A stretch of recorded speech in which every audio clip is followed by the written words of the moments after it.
গীতশ্রী সন্ধ্যা মুখোপাধ্যায়, নিজে গীতশ্রী আমাকে ফোন করে বলছেন, শোনো না তুমি কেমন আছো? খুব ভালোবাসেন মহাশ্বেতা দি, আমায় খুব ভালোবাসেন।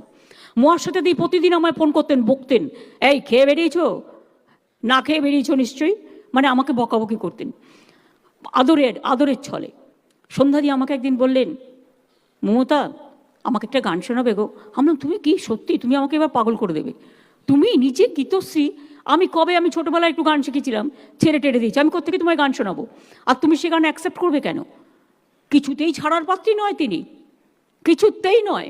আধ ঘন্টা ফোনে বকবকম চললো। তারপরে আমি বললাম, ঠিক আছে তুমি যখন বলছো আমি ভুলভাল 2 লাইন গেয়ে দিচ্ছি।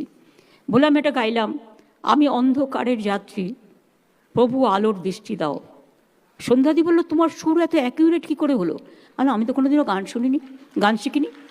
শিখেছিলাম 2 বছর ছোটোবেলায়।